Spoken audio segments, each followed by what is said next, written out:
भक्तजनों, माताओं, बहनों, सादर जय श्री कृष्ण। हमारे YouTube चैनल में आप सभी का बहुत बहुत स्वागत है। मैं हूं आपके साथ आचार्य नीलेश शर्मा। आज हम आपको शारदीय नवरात्रि के तीसरे दिन की कथा सुनाने जा रहे हैं। तीसरे दिन की अधिष्ठात्री देवी होती है चंद्रघंटा देवी। माँ चंद्रघंटा देवी जो कि शत्रुओं का विनाश करने वाली देवी है। तो आप सभी से अनुरोध है, इस दिव्यमय कथा को अंत तक जरूर सुनिएगा और अधिक से अधिक लोगों को शेयर भी करिएगा, ताकि माँ जगत जननी जगदम्बा के सभी भक्त माँ का आशीर्वाद प्राप्त कर सके। चंद्रघंटा देवी जो कि शत्रुओं का विनाश करने वाली देवी है तथा मनुष्य के जीवन के सभी कष्ट व संकट को हरण करने वाली देवी है। भगवती पराम्बा जगदम्बा ने शत्रुओं का विनाश करने के लिए चंद्रघंटा का स्वरूप धारण किया है। बोलिए चंद्रघंटा माता की जय, जगदम्बे मात की जय। गुरुर् ब्रह्मा गुरुर् विष्णु गुरुर्देव महेश्वरा, गुरु साक्षात् परब्रह्मा तस्मै श्री गुरुवे नमः। श्री अखंड मंडलाकारं व्याप्तनेन चराचरं तत्पदं दर्शितं येन तस्मै श्री गुरुवे नमः। नमो दिव्ये महादिव्ये शिवाय सततं नमः। नमः प्रकृते भद्राय नियतः प्रणतः स्मताम्। चंद्रघंटा माता की जो कथा है वह इस प्रकार आती है। तीसरे दिन की जो कथा आती है उसमें हम आपको श्री दुर्गा सप्तशती के द्वितीय तथा तृतीय अध्याय सुनाने जा रहे हैं। इसमें हम आपको बताएंगे, सुनाएंगे देवताओं के तेज से देवी का प्रादुर्भाव और महिषासुर की सेना का वध। महर्षि मेधा बोले, प्राचीन काल में देवताओं और असुरों में पूरे 100 वर्ष तक घोर युद्ध हुआ था और देवराज इंद्र देवताओं के नायक थे। इस युद्ध में देवताओं की सेना परास्त हो गई थी और इस प्रकार संपूर्ण देवताओं को जीत महिषासुर इंद्र बन बैठा था। युद्ध के पश्चात हारे हुए देवता प्रजापति श्री ब्रह्मा को साथ लेकर उस स्थान पर पहुँचे जहाँ पर भगवान शंकर विराजमान थे। देवताओं ने अपनी हार का सारा वृत्तांत भगवान श्री विष्णु और शंकर जी से कह सुनाया। वह कहने लगे, हे प्रभु, महिषासुर सूर्य, चंद्रमा, इंद्र, अग्नि, वायु, यम, वरुण तथा अन्य देवताओं के सब अधिकार छीनकर सबका अधिष्ठाता स्वयं बन बैठा है। उसने समस्त देवताओं को स्वर्ग से निकाल दिया है। वह मनुष्यों की तरह पृथ्वी पर विचर रहे हैं। दैत्यों की सारी करतूत हमने आपको सुना दी है और आपकी शरण में इसलिए आए हैं कि आप उनके वध का कोई उपाय सोचे। देवताओं की बातें सुनकर भगवान श्री हरि विष्णु और शंकर जी को दैत्यों पर बड़ा गुस्सा आया। उनकी भौहें तन गई और आंखें लाल हो गई। गुस्से में भरे हुए भगवान विष्णु के मुख से बड़ा भारी तेज निकला और उसी का प्रकार का तेज भगवान शंकर, ब्रह्मा और इंद्र आदि दूसरे देवताओं के मुख से प्रकट हुआ। फिर वह सारा तेज एक में मिल गया और तेज का पुंज वह ऐसे दिखता था जैसे कि जाज्वल्यमान पर्वत हो। देवताओं ने देखा कि उस पर्वत की ज्वाला चारों ओर फैली हुई थी और देवताओं के शरीर से प्रकट हुए तेज की किसी अन्य तेज से तुलना नहीं हो सकती थी। एक स्थान पर इकट्ठा होने पर वह तेज एक देवी के रूप में परिवर्तित हो गया और अपने प्रकाश से तीनों लोकों में व्याप्त हो जाना पड़ा। वह भगवान शंकर का तेज था। उसे देवी का मुख प्रकट हुआ। यमराज के तेज से उसके सिर के बाल बने। भगवान श्री विष्णु के तेज से उसकी भुजाएं बनी। चंद्रमा के तेज से दोनों स्तन और इंद्र के तेज से जंघा तथा पिंडली बनी और पृथ्वी के तेज से नितंब भाग बना। ब्रह्मा के तेज से दोनों चरण और सूर्य के तेज से उनकी अंगुलियां पैदा हुई। वासुओं के तेज से हाथों की अंगुलियों एवं कुबेर के तेज से नासिका बनी। प्रजापति के तेज से उसके दांत और अग्नि के तेज से उसके नेत्र बने। संध्या के तेज से उसकी भौहें और वायु के तेज से उसके कान प्रकट हुए थे। इस प्रकार उस देवी का प्रादुर्भाव हुआ था। महिषासुर से पराजित देवता उस देवी को देखकर अत्यंत प्रसन्न हुए। भगवान शंकर ने अपने त्रिशूल में से एक त्रिशूल निकाल कर उस देवी को दिया और भगवान विष्णु ने अपने चक्र में से एक चक्र निकालकर उस देवी को दिया। वरुण ने अपने चक्र में से एक चक्र निकालकर उस देवी को दिया। वरुण ने देवी को शंख भेंट किया। अग्नि ने इसे शक्ति दी। वायु ने उसे धनुष और बाण दिए। सहस्त्र नेत्रों वाले श्री देवराज इंद्र ने उसे अपने वज्र से उत्पन्न करके वज्र दिया और ऐरावत हाथी का एक घंटा उतारकर देवी को भेंट किया। यमराज ने उसे काल दंड में से एक दंड दिया। वरुण ने उसे पाल दिया। प्रजापति ने उस देवी को स्फटिक की माला दी और ब्रह्मा जी ने उसे कमंडलू दिया। सूर्य ने देवी के समस्त रोमों में अपनी किरणों का तेज भर दिया। काल ने उसे चमकती हुई ढाल और तलवार दी और उज्ज्वला हार और दिव्य वस्त्र उसे भेंट किए और इनके साथ ही उसने दिव्य चूड़ामणि दी। 2 कुंडल, कंकण, उज्ज्वला अर्धचंद्र, बाहों के लिए बाजूबंद, चरणों के लिए नुपुर, गलों के लिए सुंदर हंसली और अंगुलियों के लिए रत्नों की बनी हुई अंगूठियां उसे दी। विश्वकर्मा ने उनको फरसा दिया और उसके साथ ही कई प्रकार के अस्त्र और अभेद्य कवच दिए और इसके अतिरिक्त उसने कभी न कुम्हालाने वाले सुंदर कमलों की मालाएं भेंट की। समुद्र ने सुंदर कमल का फूल भेंट किया। हिमालय ने सवारी के लिए सिंह और तरह तरह के रत्न देवी को भेंट किए। यक्षराज कुबेर ने मधु से भरा हुआ पात्र और शेषनाग ने उन्हें बहुमूल्य हीरो मोतियों से जड़ा हुआ वह बहुमूल्य मणियों से विभूषित नागाहार भेंट किया। इसी तरह दूसरे देवताओं ने भी उसे आभूषण और अस्त्र देकर उसका सम्मान किया। इसके पश्चात देवी ने उच्च स्वर से गर्जना की। उसके इस भयंकर नाद से आकाश गूंज उठा। देवी का वह उच्च स्वर से किया हुआ सिंहनाद समा न सका। आकाश उनके सामने छोटा प्रतीत होने लगा। उससे बड़े जोर की प्रतिध्वनि हुई जिससे समस्त विश्व में हलचल मच गई और समुद्र कांप उठे, पृथ्वी डोलने लगी और सबके सब पर्वत हिलने लगे। देवताओं ने उस समय प्रसन्न हो सिंहवाहिनी जगतमयी देवी से कहा, हे देवी तुम्हारी जय हो।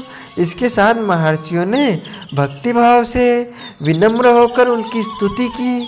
संपूर्ण त्रिलोकों को शोक मग्न देखकर दैत्यगण अपनी सेनाओं को साथ लेकर और हथियार आदि सजाकर उठ खड़े हुए। महिषासुर के क्रोध की कोई सीमा नहीं थी। उसने क्रोध में भरकर कहा, यह सब क्या उत्पात है। फिर वह अपनी सेना के साथ उस ओर दौड़ा जिस ओर से भयंकर नाद का शब्द सुनाई दिया था और आगे पहुंचकर उसने देवी को देखा जो कि अपनी प्रभा से तीनों लोकों को प्रकाशित कर रही थी। उसके चरणों के भार से पृथ्वी दबी जा रही थी। माथे के मुकुट से आकाश में एक रेखा सी बन रही थी और उसके धनुष की टंगारों से वह लोग क्षुब्ध हो रहे थे। देवी अपनी सहस्त्रों भुजाओं को संपूर्ण दिशाओं में फैलाई खड़ी थी। इसके पश्चात उनका दैत्यों के साथ युद्ध छिड़ गया और कई प्रकार के अस्त्र शस्त्रों से सबकी सब दिशाएं उद्भासित होने लगी।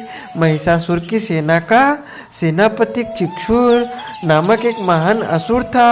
वह आगे बढ़कर देवी के साथ युद्ध करने लगा और दूसरे दैत्यों की चतुरंगिणी सेना साथ लेकर चामर भी लड़ने लगे और 60,000 महारथियों के साथ लेकर उदग्र नामक महादैत्य आकर युद्ध करने लगा और महाहनु नामक असुर 1 करोड़ रथियों को लेकर असिलोमा नामक असुर 5 करोड़ सैनिकों के साथ लेकर युद्ध करने लगा।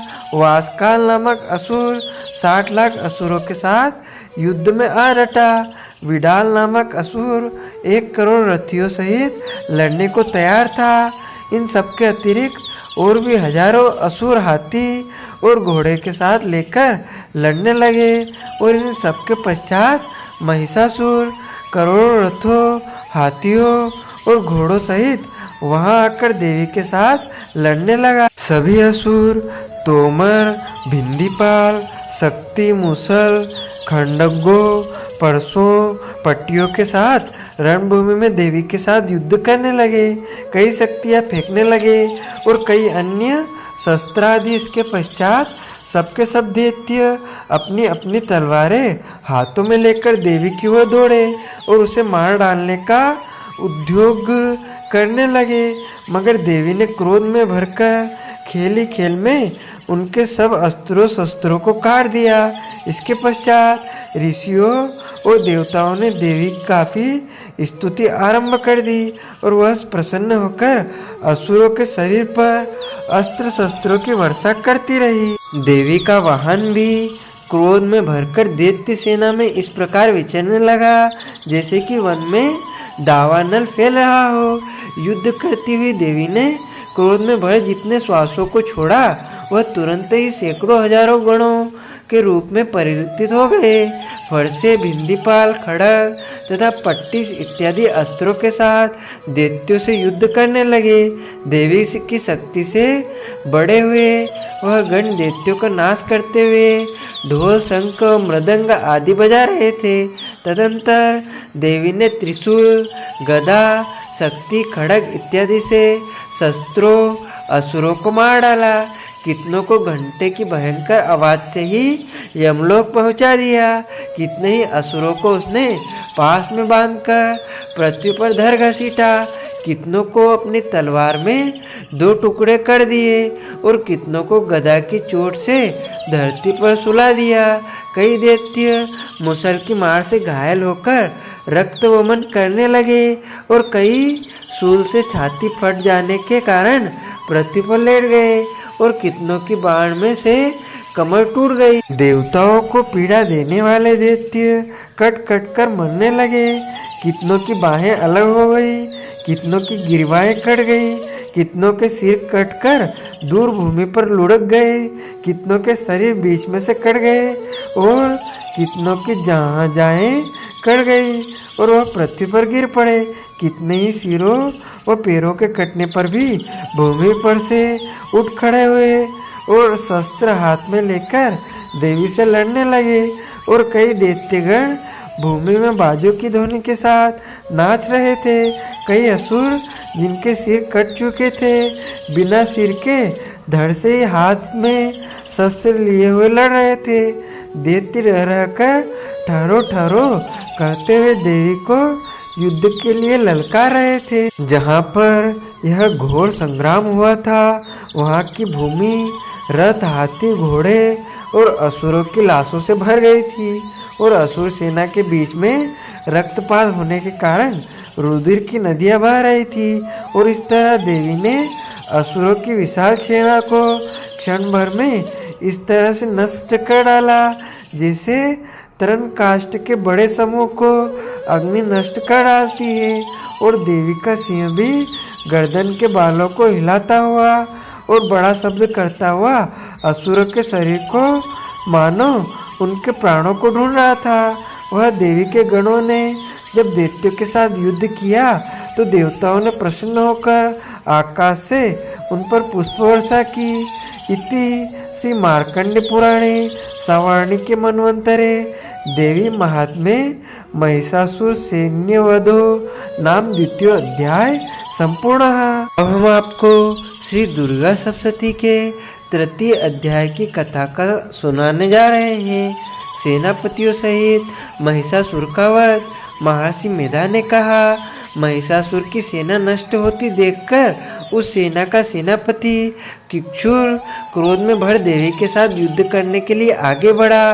वह देवी पर इस प्रकार बाणों की वर्षा करने लगा मानो सुमेरु पर्वत पानी की धार बरसा रहा हो। इस प्रकार देवी ने अपने बाणों से उसके बाणों को काट डाला तथा उसके घोड़ों व सारथी को मार दिया।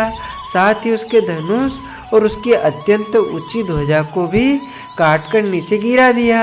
उसका धनुष कट जाने के पश्चात उसके शरीर के अंगों को भी अपने बाणों से बीन दिया। धनुष, घोड़ों और सारथी के नष्ट हो जाने पर वह असुर ढाल और तलवार लेकर देवी की तरफ आया। उसने अपनी तीक्ष्ण धार वाली तलवार से देवी के सिंह के मस्तक पर प्रहार किया और बड़े वेग से देवी की बाईं भुजा पर वार किया, किंतु देवी की बाईं भुजा को छूते ही उस दैत्य की तलवार टूटकर 2 टुकड़े हो गई। इससे दैत्य ने क्रोध में भरकर शूल हाथ में लिया और उसे भद्रकाली देवी की ओर फेंका। देवी की ओर आता हुआ वह शूल आकाश से गिरते हुए सूर्य के समान प्रज्वलित हो उठा। उस शूल को अपनी ओर आते हुए देखकर देवी ने भी शूल छोड़ा और महाअसुर के शूल के 100 टुकड़े कर दिए और साथ ही महाअसुर के प्राण भी हर लिए। चिक्षुर के मरने पर देवताओं को दुख देने वाला चामर नामक दैत्य हाथी पर सवार होकर देवी से लड़ने के लिए आया और उसने आने के साथ ही शक्ति से प्रहार किया, किंतु देवी ने अपनी हुंकार से ही उसे तोड़कर पृथ्वी पर डाल दिया। शक्ति को टूटा हुआ देखकर दैत्य ने क्रोध से लाल होकर शूल को चलाया, किंतु देवी ने उसको भी काट दिया। इतने में देवी का सिंह उछलकर हाथी के मस्तक पर सवार हो गया और दैत्य के साथ बहुत ही तीव्र युद्ध करने लगा। फिर वह दोनों लड़ते हुए हाथी पर से पृथ्वी पर आ गिरे और दोनों बड़े क्रोध से लड़ने लगे। फिर सिंह बड़े जोर से आकाश की ओर उछला और जब पृथ्वी की ओर आया अपने पंजे से चामर का सिर धड़ से अलग कर दिया। क्रोध से भरी हुई देवी ने शिला और वृक्ष आदि की चोटों से उदग्र को भी मार दिया। कराल को दांतों, मुक्कों और थप्पड़ों से चूर्ण कर डाला। क्रुद्ध हुई देवी ने गदा के प्रहार से उद्धत दैत्य को मार गिराया। भिंदीपाल से वाष्पकल को बाणों से ताम्र तथा अंधक को मौत के घाट उतार दिया। तीनों नेत्रों वाली परमेश्वरी ने त्रिशूल से उग्रस्य, उग्रवीर्य और महाहनु नामक राक्षसों को मार गिरा। उसने अपनी तलवार से विडाल नामक दैत्य का सिर काट डाला तथा अपने बाणों से दुर्धर और दुर्मुख राक्षसों को यमलोक पहुंचा दिया। इस प्रकार जब महिषासुर ने देखा कि देवी ने मेरी सेना को नष्ट कर दिया है, तो भैंसों का रूप धारण कर देवी के गणों को दुख देने वाला लगा। उन गणों में कितनों को उसने मुख्य प्रहार से, कितनों को खुरों से, कितनों को पूंछ से, कितनों को सिंगों से, बहुतों को दौड़ाने के वेग से, अनेकों को सिंहनाद से, कितनों को चक्कर देकर और कितनों को श्वास वायु के झोंकों से पृथ्वी पर गिरा दिया। वह दैत्य इस प्रकार गणों की सेना को गिरा देवी के सिंह को मारने के लिए दौड़ा। इस पर देवी को बड़ा गुस्सा आया। उधर दैत्य भी क्रोध में भरकर धरती को खुरों से खोदने लगा तथा सिंगों से पर्वतों को उखाड़ उखाड़ कर धरती पर फेंकने लगा और मुख से शब्द करने लगा। महिषासुर के वेग से चक्कर देने के कारण पृथ्वी पर क्षुब्ध होकर फटने लगी। उसकी पूंछ से टकराकर समुद्र चारों ओर फैलने लगा। हिलते हुए सिंगों के आघात से मेघ खंड खंड हो गए और श्वास से आकाश में उड़ते हुए पर्वत फटने लगे। इस तरह क्रोध में भरे हुए राक्षस को देखकर चंडिका को भी क्रोध आ गया और वह उसे मारने के लिए क्रोध में भर गई। देवी ने पास फेंककर दैत्य को बांध दिया और उसने बन जाने पर दैत्य का रूप त्याग दिया और सिंह का रूप बना लिया। और जो ही देवी उसका सिर काटने के लिए तैयार हुई कि उसने पुरुष का रूप बना लिया, जो कि हाथ में तलवार लिए हुए था। देवी ने तुरंत ही अपने बाणों के साथ उस पुरुष को उसकी तलवार ढाल सहित बीन डाला। उसके पश्चात वह हाथी के रूप में दिखाई देने लगा और अपनी लंबी सूंड से देवी के सिंह को खींचने लगा और गर्जन करने लगा। देवी ने अपनी तलवार से उसकी सूंड काट डाली। तब राक्षस ने एक बार फिर भैंसे का रूप धारण कर लिया और पहले की तरह चराचर जीवों सहित समस्त त्रिलोकी को व्याकुल करने लगा। इसके पश्चात क्रोध में भरी हुई देवी बारंबार उत्तम मधु का पान करने लगी और लाल लाल नेत्र करके हंसने लगी। उधर बलवीर्य तथा मद से क्रुद्ध हुए दैत्य भी गरजने लगा। अपने सिंगों से देवी पर पर्वतों को फेंकने लगा। देवी अपने वाणों से उसके फेंके हुए पर्वतों को चूर्ण करती हुई बोली, ओ मूढ़, जब तक मैं मधुपान कर रही हूँ तब तू गरज ले और इसके पश्चात मेरे हाथों तेरी मृत्यु हो जाने पर देवता गरजेंगे। महर्षि मेधक कहा। यो कहकर देवी उछलकर उस दैत्य पर चढ़ गई और उसको अपने पेड़ से दबाकर शूल से उसके गले पर आघात किया। देवी के पेड़ से दबने पर भी दैत्य अपने दूसरे रूप से अपने मुख से बाहर होने लगा। अभी वह आधा ही बाहर निकला था कि देवी ने अपने प्रभाव से उसे रोक दिया। जब वह आधा निकला हुआ ही दैत्य युद्ध करने लगा तो देवी ने अपनी तलवार से उसका सिर काट दिया। इसके पश्चात सारी राक्षस सेना हाहाकार करती हुई वहां से भाग खड़ी हुई और सब देवता अत्यंत प्रसन्न हुए तथा ऋषियों और महर्षियों सहित देवी की स्तुति करने लगे। गंधर्वराज गान करने तथा अप्सराएं नृत्य करने लगी। इति श्री मार्कंडे पुराणे सावर्णिके मन्वंतरे देवी महात्म्ये महिषासुरवधो नाम तृतीय अध्याय संपूर्ण है। तृतीय अध्याय यहाँ पर पूर्ण होता है। तो भक्तजनों, माताओं, बहनों, आपने जो ज्ञानवर्धक कथा सुनी है उसके निमित्त, नवरात्रि के निमित्त आप कोई भी दान पुण्य करना चाहते हैं तो आप नगद राशि हमारे फोन पे QR कोड के माध्यम से पहुंचाकर नवरात्रि कथा का संपूर्ण पुण्य लाभ प्राप्त कर सकते हैं। आपको और आपके पूरे परिवार को सादर जय श्री कृष्ण, जय माता दी, जय माँ दुर्गे।